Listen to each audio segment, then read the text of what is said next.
तर आपण आज शिकणार आहोत संधी. आपण बोलत असताना अनेक शब्द एकापुढे एक असे उच्चारत असतो, पण त्यावेळी एकमेकाशेजारी येणारे दोन वर्ण एकमेकांमध्ये मिसळत असतात आणि त्यांच्यातून एक जोड शब्द तयार होतो. आपण दररोज म्हणतो सूर्याचा उदय झाला, सूर्य उदय झाला, पण असं आपण म्हणत नाही की सूर्य उदय झाला, त्याला सूर्योदय असं आपण म्हणतो आणि सहज बोलून जातो. असे अनेक शब्द आपल्या या व्यावहारिक जीवनामध्ये आहेत. तर नेमका शब्द जोडण्याला संधी असं म्हटलेलं आहे. तर संधी म्हणजे साधणे किंवा जोडणे. संधी म्हणजे साधणे किंवा जोडणे होय.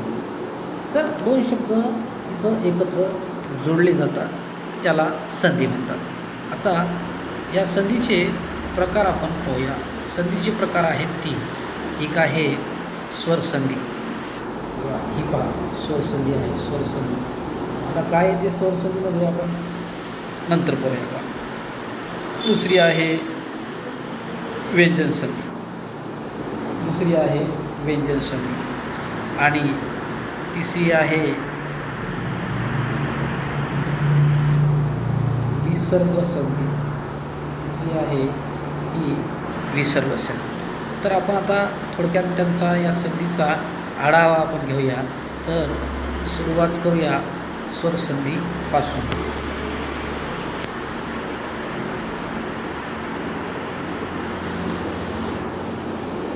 स्वरसंधी एकमेका शेजारी येणारे वर्ण हे जर स्वराने जोडले असतील, एकमेकाच्या जवळ येणारे शब्द स्वर पाहिजे, जर स्वराने जोडले असतील तर त्यांना स्वरसंधी असे म्हणतात आणि त्यांचं स्वरूप आहे स्वर आणि स्वर. म्हणजे इथं दोन स्वर एकत्र येतात. पहिला वर्ण हा सुद्धा स्वर असतो आणि दुसरा वर्ण हा सुद्धा स्वर आहे. बघा, या कवीश्वरमध्ये कवी हा एक शब्द आहे आणि ईश्वर हा शब्द आहे. दोन्हीचा मिळून हा कवीश्वर नावाचा शब्द एक जोड शब्द तयार होतो, जोडू शब्द. आता या कवीमधला वी हा इथं ई हा एक स्वर आहे आणि दुसऱ्या ईश्वरमधला हा पहिला वर्ण हा एक ई स्वर आहे. म्हणजे पहिल्या शब्दातला शेवटचा वर्ण आणि दुसऱ्या शब्दातला पहिला वर्ण, म्हणजे जवळजवळचे असणारे वर्ण एका जागी आल्यावर अ आणि ई मिळून एक दीर्घ ई तयार होते आणि कवीश्वर हे जोड शब्द तयार होतो. काय आपण पाहतो, आपण या कवीमध्ये कवीची पहिली विरांटी आहे कविता. या ठिकाणी कवीची ही दुसरी विरांटी झाली. याचं कारणच असं आहे, कारण या वीमधला ई आणि ईश्वरमधला ई असे दोन ई मिळून एक काय होते, दीर्घ ई तयार होते. म्हणून या वरची वेलांटी इथे दीर्घ ई झालेली आहे. तर आपण आता दुसरं व्यंजन संधी आहे दुसरा प्रकार. तर या व्यंजन संधीमध्ये काय होतं, व्यंजन संधीमध्ये जवळजवळ येणाऱ्या या दोन वर्णापैकी दोन्हीही एकतर दोन्हीही काय पाहिजे, व्यंजने पाहिजेत, किंवा पहिला वर्ण व्यंजन दुसरा वर्ण स्वर असेल तर ते व्यंजन संधी होते. म्हणजे याचं स्वरूप जे आहे, याचं स्वरूप आहे दोन्हीही वर्ण व्यंजने असावी.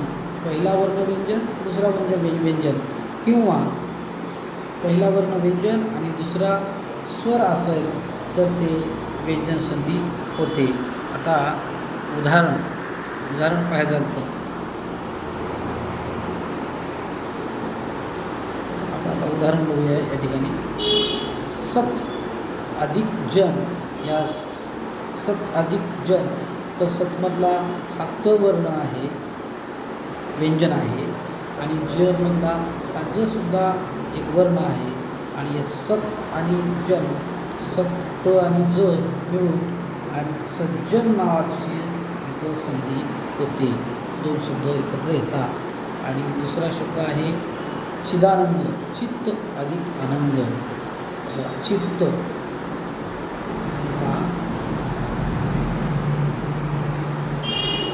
चित्त चित्तमधलं पहिल्या वर्णातलं त आणि आनंदमधला हा आ म्हणजे स्वर. एकतर व्यंजनसंधी होताना पहिला वर्ण व्यंजन, दुसरा वर्ण स्वर किंवा व्यंजन दोनपैकी काही असेल तर व्यंजनसंधी होते. या ठिकाणी त आणि आ हे दोन मिळून चिदानंद हा एक या ठिकाणी संधी होते. तर आपण तिसरी संधी पाहूया, विसर्ग संधी. तिसरी संधी आहे विसर्ग संधी.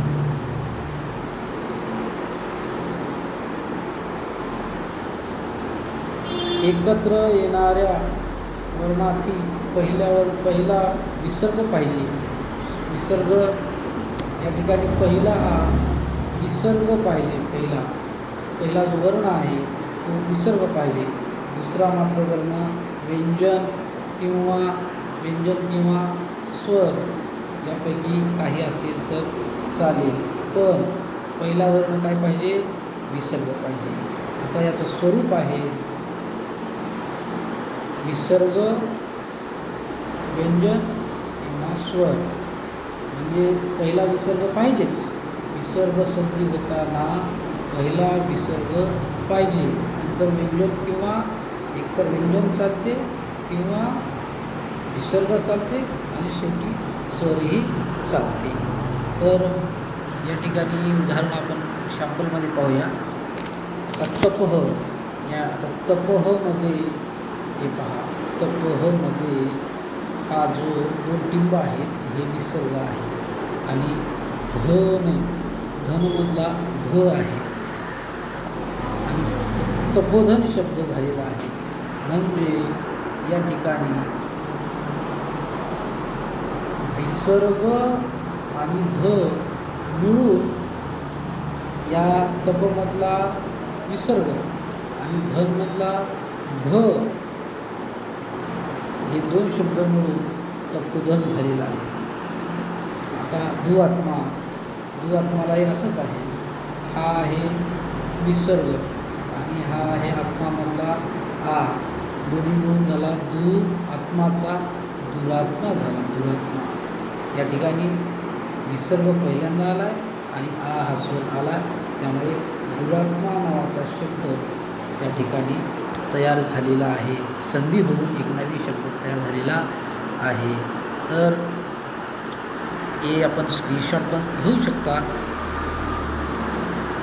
आमच्या चॅनलला सबस्क्राईब करा, शेअर करा आणि उपयुक्त असणाऱ्या या आपल्या दररोजच्या पाठामध्ये